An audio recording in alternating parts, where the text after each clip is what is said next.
Picture this. It's barely past dawn on August 1st, 1943, and two men are climbing into a B-24 Liberator called Hells winch at an airfield in Benghazi, Libya. Lieutenant Colonel Addison Baker is 36 years old. He's seen 11 months of combat, and he's the commanding officer of the entire 93rd Bomb Group. Next to him is Major John Jerstad, just 25. And here's the thing that makes you stop and think. Jerstad had already flown his required 25 missions 3 weeks earlier. He was done. He could have gone home, but instead he volunteered to come back and fly this mission as Baker's co-pilot. Around them, 178 heavy bombers are getting ready for what would become the longest and lowest bombing raid in history. Their target is the Ploesti oil refineries in Romania, massive facilities that were supplying 30% of all Nazi Germany's fuel, and intelligence officers were predicting that half of these men wouldn't make it back before the day ended. Operation Tidal Wave was going to require a 2,400-mile round trip at altitudes between 50 and 500 feet, literally at treetop level, and the Germans had turned Ploesti into the most heavily defended target in all of Europe. Previous high-altitude bombing raids had failed completely, so the only way to destroy these refineries was to fly directly through the defenses at chimney height, drop delayed fuse bombs, and hope the explosions didn't catch your own aircraft on the way out. The 8th Air Force had already lost 47 B-24s just during training exercises for this mission. Pilots misjudged their altitude over water, flew straight into hillsides during low-level practice runs, collided in tight formations, and command was estimating they would lose 90 aircraft over the target itself, which meant 900 men. Baker knew these numbers. Jerstad knew them too. He'd finished his tour and could have returned home to Oregon, but instead he asked to fly one more mission because Baker needed experienced pilots and Jerstad was the operations officer who understood the mission plan better than anyone except Baker himself. Hell's winch was carrying 10 crew members that morning: navigator Harold Sweetman, bombardier John McCormick, engineer James Merritt, radio operator Cecil Fike, and 4 gunners. Every single man on that aircraft understood the statistics. 1 in 2 aircraft wouldn't be coming back, but Ploesti was producing 12 million barrels of refined petroleum every year, and every day those refineries kept operating. German tanks rolled deeper into Russia. U-boats hunted Allied convoys, and Messerschmitts intercepted bomber formations over Germany. So destroying Ploesti could genuinely shorten the war by months and save thousands of Allied lives, which meant the mission was worth the cost no matter how brutal those numbers looked. Baker had briefed his group 3 times, emphasizing timing over and over because the entire attack depended on 5 bomb groups reaching their targets simultaneously at exactly 9:30 in the morning Romania time to spread out the defensive fire and overwhelm the anti-aircraft crews. Any delay meant concentrated defenses, and any deviation from the flight plan meant disaster. Each group had specific refineries to hit, and the 93rd would be attacking the Astra Romana and Columbia Aquila refineries. Baker's aircraft would lead the formation to set the example and show his men the way through. At 7 o'clock, engines thundered across Benghazi airfield as 178 B-24s lifted into the morning sky, formed up over the Mediterranean, and turned north toward Romania. The formation stretched for miles at 19,000 feet altitude initially before they would drop to wavetop height over the Aegean Sea, stay low across Greece and Yugoslavia, and reach Ploesti below German radar. 3 hours into the mission, disaster struck when a B-24 from the lead navigation group lost power over the Mediterranean. This was the aircraft carrying the missions. Lead navigator, It descended toward the water, attempting an emergency landing, but hit the waves at 140 miles per hour and disintegrated instantly. All crew lost, and the entire operation had just lost its pathfinder with no backup navigator knowing the complete route. The formation crossed the Greek coast at 9,000 feet, then descended to 500 feet over Yugoslavia. B-24s flew so low that pilots could see individual trees and sheep scattered as the bombers roared overhead. The plan called for terrain masking, so German radar stations couldn't track aircraft flying below hilltops. But low altitude meant fuel consumption increased dramatically and navigational errors became critical because a wrong turn at this altitude could send the entire formation into a mountainside. At 9:05 in the morning Romania time, the formation reached the initial point near Ploesti, the IP, which was the spot where the bombers would turn east toward Ploesti. This was the critical navigation moment where every group needed to identify landmarks, turn at precisely the right moment, and follow the correct valleys toward their assigned refineries, but without the lead navigator. The mission commander's aircraft took over navigation duties, and Baker watched in horror as the lead group began their turn toward Bucharest, the wrong city in the wrong direction.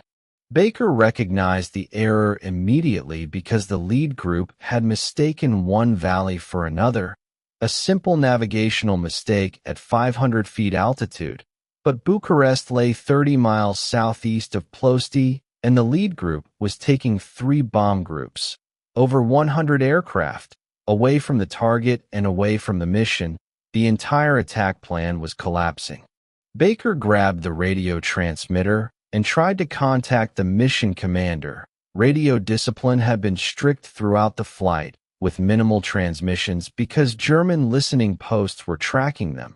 But this was an emergency, and the mission was about to fail completely.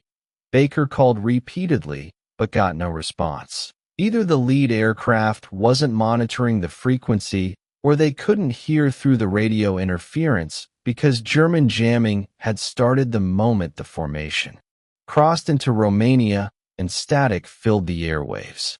Gerstad looked at Baker, and the decision was brutally simple. Follow the lead group to the wrong target and waste the entire mission, or break formation and turn the 93rd toward Ploesti alone. Lead his 17 aircraft into the most heavily defended target in Europe without the planned support from other groups. No simultaneous attack, no split defenses. Every German gun would focus entirely on the 93rd. Command had predicted 50% losses with the full formation attacking together, so what would losses be with one group attacking alone? Baker made his decision in 5 seconds. He banked Hell's winch hard left away from the lead group and turned toward Ploesti, and behind him every aircraft in the 93rd followed as 17 B-24s broke from the main formation. The original attack plan had called for 94 bombers hitting Ploesti together, but now Baker was leading 18 bombers toward targets that were designed to be attacked by 5 times that number. German radar operators watched the formation split, and flak battery commanders received urgent updates. American bombers approaching from the south. Small group. 18 aircraft. Altitude 500 feet. Speed 210 miles per hour.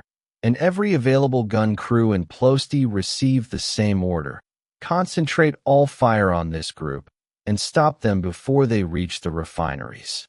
Baker flew toward the smokestacks of Astra Romana, 11 miles ahead, 10 minutes flying time, and Gerstad scanned the horizon through the co-pilot window, seeing black smoke already rising over the city, but also something else, small dark shapes lifting from the ground around the refineries, dozens of them, then hundreds. Barrage balloons with steel cables dangling beneath them specifically designed to destroy low-flying bombers because the cables would shred wings, tear through the fuselage, and rip engines from their mountings. Ploesti defenders had raised every balloon in the city, and Hell's Winch was flying directly into a forest of steel. At 9:17 in the morning, Hell's Winch entered the Ploesti defense zone at 470 feet altitude, and the city sprawled ahead with 7 major refineries, miles of pipelines, cracking towers, storage tanks, smokestacks belching black smoke, and above everything 300 barrage balloons with steel cables stretched from ground to balloon, each cable designed to catch aircraft wings, snap them off, and send bombers tumbling into the ground. Baker had no choice about altitude because the mission required bombing from chimney height. The delayed fuses needed time to arm, and if they dropped from normal bombing altitude, the bombs would explode before penetrating deep into refinery structures. So the entire mission depended on flying low and flying through those cables. Behind Hell's Winch, 17 B-24s followed in tight formation as nose gunners tracked the balloons ahead. Top turret gunners searched for fighters because the Luftwaffe had stationed 200 fighters at airfields around Ploesti. Messerschmitt 109s, Focke-Wulf 190s, Romanian IR-81s, and intelligence had predicted waves of fighter attacks during the bomb run. But so far no fighters appeared because German commanders were holding them back and waiting because the flak batteries would handle the bombers first.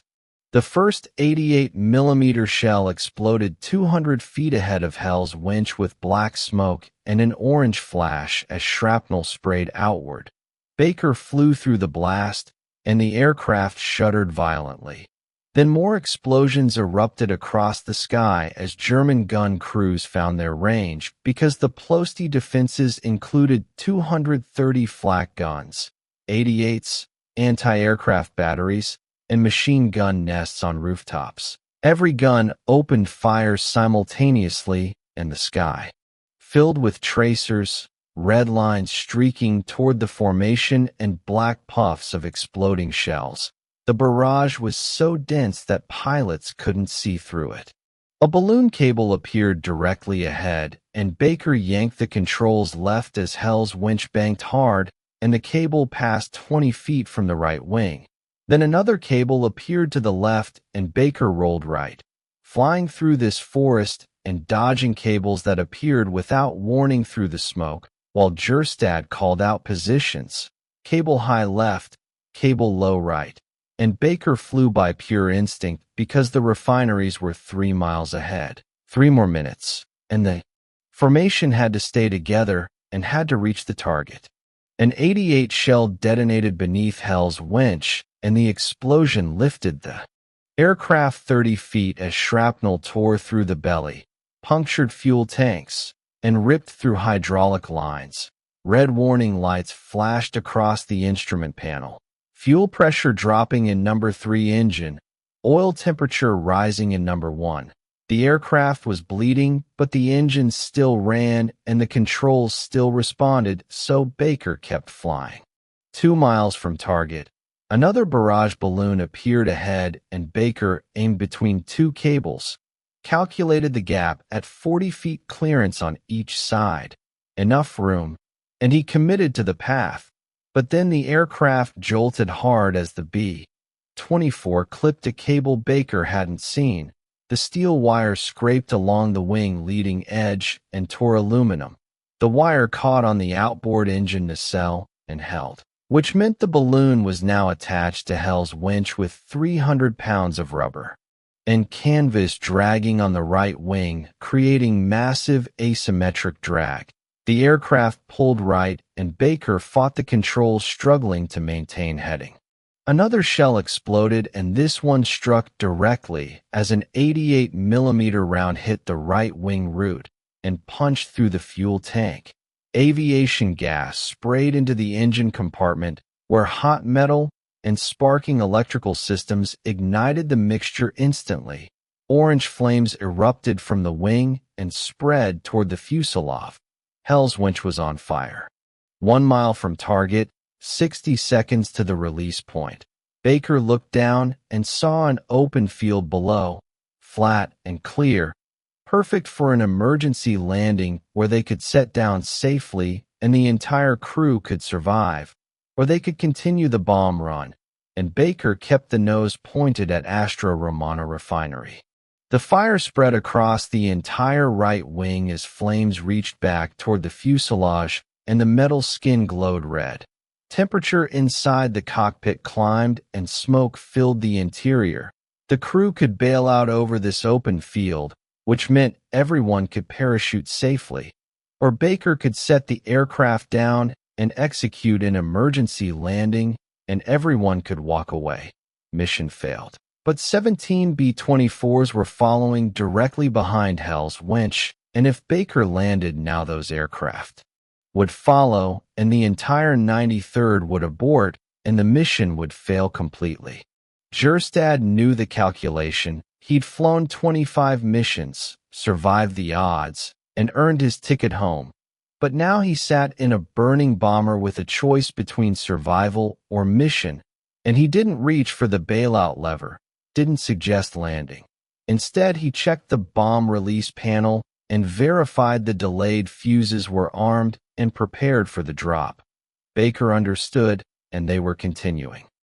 The flames grew worse as fire consumed the right wing from engine nacelle to wingtip. The aluminum structure began failing as rivets popped from heat stress and metal panels curled. The wing was disintegrating, but it still produced lift, and the aircraft still flew. 45 seconds to target. The bomb bay doors were already open, and Bombardier John McCormick lay prone in the nose watching the refinery approach through the Norden bomb site, cracking towers, storage tanks, and pipeline networks with the primary structures dead ahead. And behind Hell's Winch the 93rd formation held together because every pilot saw the flames and every crew knew their lead aircraft was dying. But Baker hadn't turned away and hadn't landed, so the formation followed as 17 B-24s flew through the flak barrage, through the balloon cables, and through smoke so thick that visibility dropped to 100 feet. They followed Hell's Winch because Baker and Jerstad were still flying. German gunners concentrated their fire on the burning bomber with every tracer and every shell, because if they stopped the lead aircraft, the formation would break apart. 88 rounds exploded continuously around Hell's Winch, and one shell detonated so close that shrapnel shredded the left horizontal stabilizer. The aircraft yawed violently, and Baker fought the controls using rudder and aileron together to keep the nose steady because the bomb site required stable flight, and any deviation meant missed target, wasted mission, wasted lives. 30 seconds, and the refineries filled the windscreen as cracking towers rose 300 feet high, and Hell's Winch flew between them at 400 feet altitude, with wings level and speed steady. The fire had now reached the fuselage as flames licked along the cockpit windows, and paint blistered and glass cracked from heat. Oxygen masks provided breathable air, but the temperature was unbearable and Baker's hands were blistering on the control yoke, but he held course. McCormick centered the crosshairs knowing the delayed fuse bombs would penetrate buildings before exploding to cause maximum structural damage and destroy the refining equipment. He waited for the precise release point and calculated drop trajectory accounting for wind, altitude, and speed. The numbers aligned, and he pressed the release as 4,000 pounds of high explosive dropped from the bomb bay and fell toward the Astra Romana facility. Hell's Winch lurched upward as the weight released, and behind Baker the formation released simultaneously. 18 aircraft, 72,000 pounds of bombs, and the delayed fuses meant the explosions would occur in waves, with first bombs penetrating deep into structures, then detonating, then the next wave, then the next. The entire refinery was about to be destroyed, but Hell's Winch was still in the blast radius. Baker pulled back on the yoke, trying to gain altitude and get above the coming explosions, but the right wing barely responded because fire had destroyed the control surfaces. The aircraft climbed slowly at 100 feet per minute, which wasn't enough because the bombs would detonate in 18 seconds and the blast radius extended 1,000 feet.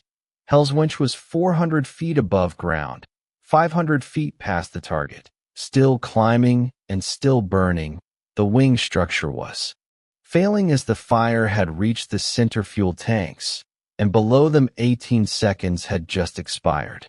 The first explosion erupted beneath Hell's Winch as a delayed fuse bomb detonated inside the main cracking tower, and the structure disintegrated with steel beams shooting outward. The blast wave hit the burning B-24 like a physical wall, and the aircraft tumbled and rolled 30 degrees right. Baker fought the controls and leveled the wings as more explosions followed in sequential detonations. Bombs penetrating deep into refinery buildings before exploding, the entire Astra Romana facility was collapsing with fireballs rising 300 feet and black smoke mushrooming upward. The 93rd had hit the target perfectly. Behind Hell's Winch, the formation scattered as each B-24 peeled away from the target area, seeking escape routes through the flak, through the smoke, and through the balloon cables. Some aircraft made clean breaks and climbed rapidly, turning south toward Libya, but others weren't as fortunate as one B-24 from the 93rd hit a balloon cable at full speed, and the wire caught the left wing and sheared it off completely. The bomber rolled inverted and crashed into a storage tank and exploded with 10 men dead instantly. Another B-24 took a direct hit from an 88 shell that penetrated the bomb bay and detonated the remaining bombs still on their racks. The aircraft vanished in an orange fireball with fragments scattered across 200 yards. No parachutes and no survivors. A third bomber flew directly through a flak barrage as 20mm rounds stitched across the fuselage and killed the pilot and wounded the co-pilot. The aircraft nosed down and struck the ground at 200 miles per hour and cartwheeled through a residential area, killing 14 civilians alongside the crew. The 93rd was paying the predicted price because command had estimated 50% casualties with full formation support, but Baker's group was attacking alone with 1/5 the planned aircraft against the full defensive capability of Ploesti. The mathematics were brutal as 18 bombers entered the target zone and 4 were already gone, 40 men dead, and the survivors were still fighting their way out. Hell's Winch climbed through the smoke at 800 feet, still burning as the right wing was completely engulfed and flames had spread to the fuselage. The cockpit filled with black smoke, with visibility 0, and Baker flew by instruments alone, watching airspeed, altitude, and heading. The gauges showed critical damage as number 3 engine seized, number 4 losing oil pressure, number 1 running hot, and only number 2 operated normally. The aircraft was flying on 1 functioning engine and 3 dying ones. Gerstad scanned the instruments and checked fuel levels, finding both right-wing tanks empty and ruptured by flak. The leaking fuel had fed the fire, and the left-wing tanks showed half capacity, which meant maybe 30 minutes flying time remained. But the Mediterranean coast was 90 minutes south, so they wouldn't make it. The aircraft was dying, but they'd climbed to 800 feet, which was high enough for parachutes to deploy, so the crew could bail out, and all 10 men could survive. They would land in Romanian territory and become prisoners of war, but they would be alive. Baker assessed their situation, understanding the mission was complete. The 93rd had destroyed their assigned targets and bombs had devastated the Astra Romana refinery. The other bombers were escaping, and some would make it back to Libya while some wouldn't. But the attack had succeeded and Germany's fuel supply was crippled. The cost had been enormous, with at least 4 aircraft lost, and probably more. Hell's Winch was finished with no possibility of reaching friendly territory, so the smart decision was immediate bailout to save the crew. But Baker knew the statistics, and bailing out over Romania meant capture, interrogation, prison camp, and years of captivity where some crew members wouldn't survive the harsh conditions, disease, and malnutrition. And if Germany lost the war, which seemed increasingly likely, some prisoners might never make it home because executions happened and massacres occurred, and the SS had killed prisoners before and could happen again. Baker made another calculation, recognizing that Hell's winch still flew, damaged and burning and dying but flying. And if he could gain more altitude, the crew could bail out over Yugoslavia and partisan territory where friendly forces operated, rescued downed airmen, and smuggled them back to Allied lines. Higher altitude meant longer glide distance after the engines failed and better chance of reaching partisan zones. But gaining altitude meant staying in the burning aircraft longer, and the fire was spreading and time was running out. Baker pulled back on the yoke as Hell's winch climbed slowly through 900 feet, 1,000 feet, 1,200 feet, and every 100 feet of altitude bought the crew better survival odds. But the climb cost time that the burning aircraft didn't have. The fire had now consumed half the fuselage as flames burned through electrical systems. The radio went dead and the intercom failed, so Baker could no longer communicate with the crew, couldn't order bailout, couldn't coordinate evacuation, and each man would have to make his own decision. The engineer James Merritt stood in the cockpit doorway and watched Baker and Jerstad fight the controls, saw the flames spreading toward the cockpit, and felt the heat radiating through the metal walls. He understood what Baker was attempting to gain altitude and give everyone a better chance. So Merritt returned to his station and didn't bail out, but stayed at his post monitoring the dying engines, adjusting fuel mixture, and transferring fuel from damaged tanks to functioning ones to buy them precious minutes. Behind Merritt, the four gunners remained at their positions as the top turret gunner tracked the sky for enemy fighters. Waist gunners watched for pursuing Messerschmitts, and the tail gunners scanned their 6 o'clock position. No fighters appeared because the Luftwaffe had pulled back since German commanders knew Hell's winch was finished, and there was no need to waste ammunition because the burning bomber would crash on its own. The gunners could see the ground through gaps in the smoke, showing Romanian countryside with fields and villages in enemy territory, but they stayed at their stations. 1,500 feet, and the aircraft shuddered violently as number 4 engines seized completely. The propeller windmilled, creating massive drag, and Baker compensated with rudder as the aircraft yawed right, and he fought at level.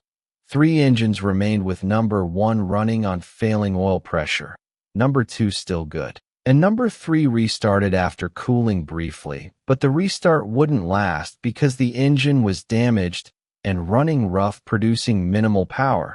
The right wing was structurally failing as the fire had burned through primary spars and load-bearing members.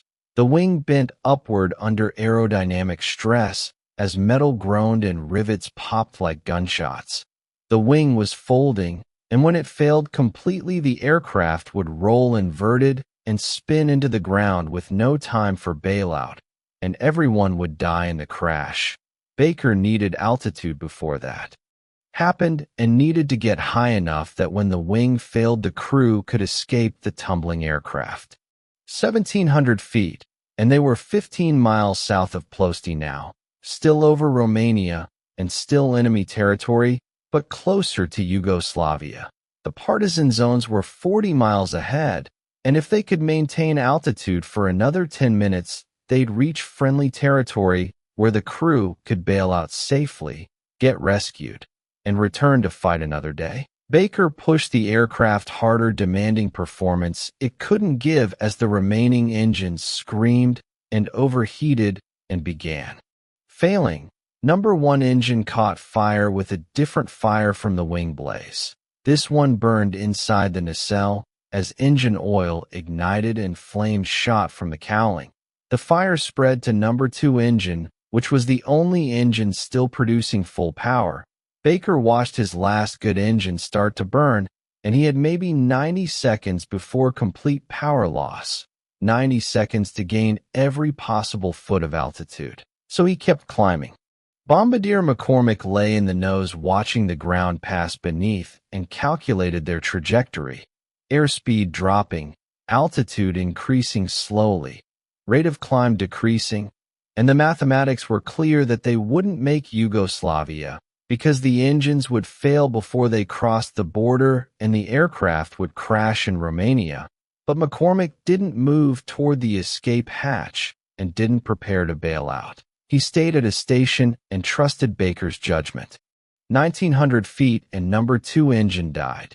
Just stopped with no explosion and no dramatic failure. The engine simply quit, starved of oil, and seized from heat and gone. Now Hell's winch flew on 2 damaged engines with number 3 running rough and number 1 burning. The aircraft couldn't maintain altitude anymore and started descending at 100 feet per minute, then 200 as the descent accelerated. Baker had run out of options, and the crew had maybe 60 seconds to bail. Out before the aircraft became uncontrollable. He needed to give the order, but the intercom was dead, so he couldn't tell them to jump, and the right wing chose that moment to fail. The right wing separated at the root as the entire structure tore away from the fuselage. 28 feet of wing with 2 engines and fuel tanks all gone in one catastrophic failure. The sudden loss of lift on one side rolled Hell's winch violently as the aircraft snap-rolled left and inverted in 2 seconds. The centrifugal force pinned everyone against the walls, making movement impossible. Escape hatches were now above the crew and gravity worked against them, so no one could reach the exits. Baker fought the controls uselessly because with one wing gone, aerodynamic forces overwhelmed any control input. The rudder had no effect and ailerons couldn't counter the roll. The aircraft was tumbling and spinning toward the ground in an uncontrollable descent. Through the windscreen, Baker saw earth and sky alternating rapidly as the horizon spun and the altimeter unwound, showing 1,800 feet, 1,600, 1,400, descending at 3,000 feet per minute. The crew knew what was happening, felt the violent roll, and understood the wing had failed. Merritt grabbed for handholds but couldn't reach them as the centrifugal force threw him against the bulkhead. The gunners tumbled through the fuselage and slammed into equipment, into each other, and into the burning walls. McCormick in the nose watched the ground rush upward and calculated impact in 28 seconds. He didn't scream and didn't panic, just watched. Jerstad remained strapped in the co-pilot seat as the harness held him secure despite the violent rotation. He looked at Baker, and both men knew this was the end. No bailout possible, no emergency landing, no survival. The aircraft was a spinning coffin.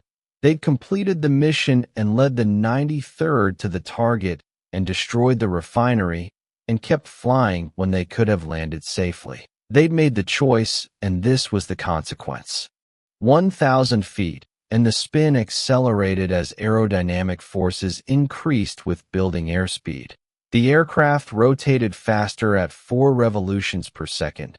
The remaining left wing began failing under the stress as metal screamed, and the fire spread throughout the fuselage, consuming everything. The ammunition for the 50 caliber guns began cooking off as rounds exploded randomly, sending bullets ricocheting through the interior, adding chaos to the catastrophe. Ground details became visible, showing trees, a road, farm buildings, and Romanian farmers working fields who looked up and saw the burning bomber spinning downward with black smoke trailing behind it in a corkscrew pattern. The sound was immense, with screaming engines, rushing wind, and exploding ammunition.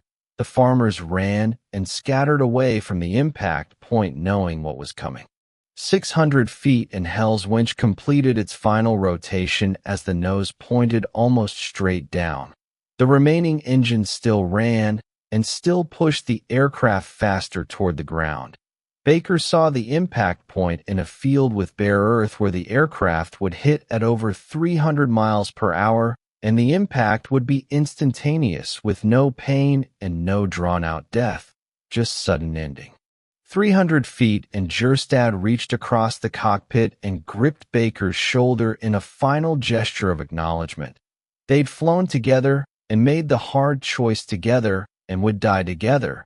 Baker nodded once and kept his hands on the controls. Died doing his job, pilot to the end.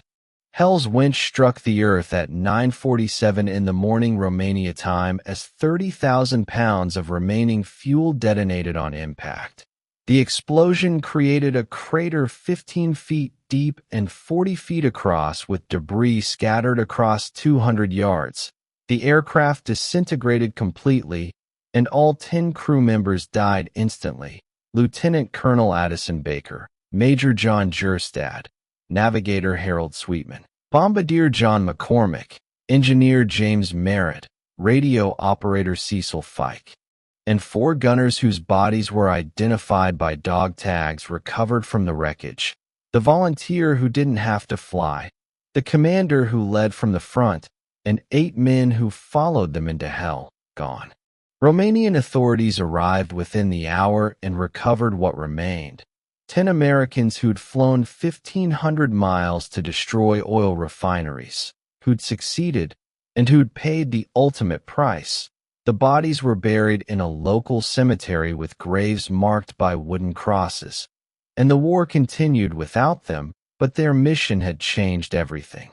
Operation Tidal Wave concluded at 10:32 in the morning on August 1, 1943, as 178 B-24 liberators had departed Benghazi that morning and 125 returned, 53 aircraft lost, 310 airmen killed, 54 captured, and 108 wounded, making it the single costliest air mission in American military history to that point. The losses exceeded even the worst predictions because command had estimated 50% casualties, but the actual figure reached 30% for aircraft, though among the crews that pressed their attacks to the target, losses approached 60%.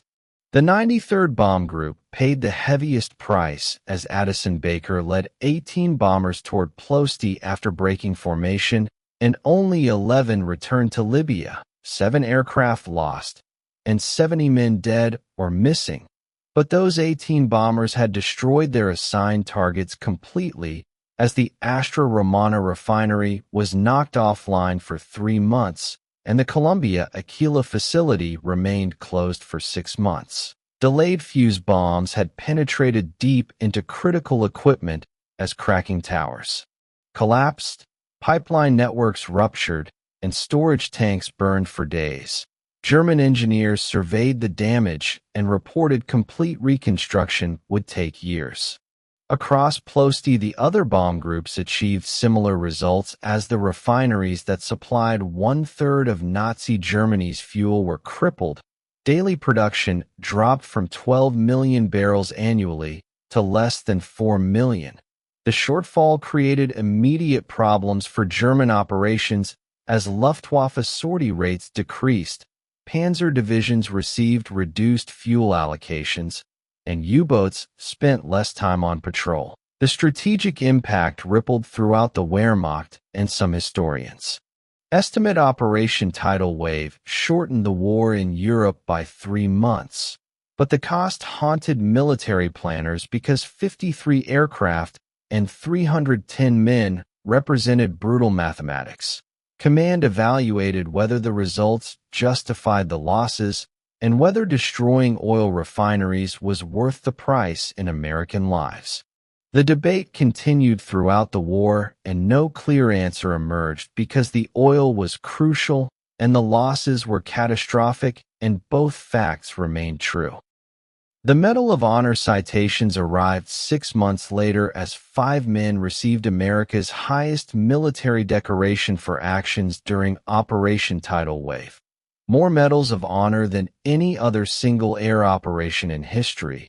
Lieutenant Colonel Addison Baker received his posthumously, with the citation reading that he flew his burning aircraft to the target despite having opportunity to land safely, led his group through the heaviest defenses in Europe, and completed the mission at cost of his life and the lives of his crew.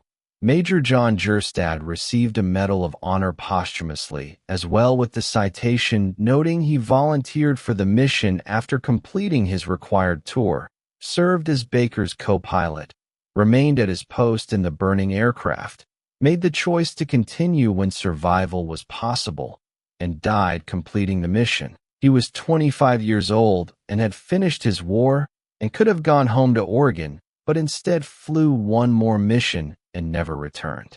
The other 8 crew members of Hell's Winch received no individual medals as their names appeared in casualty lists: Harold Sweetman, John McCormick, James Merritt, Cecil Fike, and 4 gunners whose families received telegrams explaining their sons had died in action over Romania. Standard wartime notifications with nothing that captured what they'd done and nothing that explained they'd flown a burning bomber through the worst defenses in Europe because their commanders asked them to. These men deserve to be remembered, and their story deserves to be told, because Lieutenant Colonel Addison Baker and Major John Jerstad and every man aboard Hell's Winch made a choice that morning.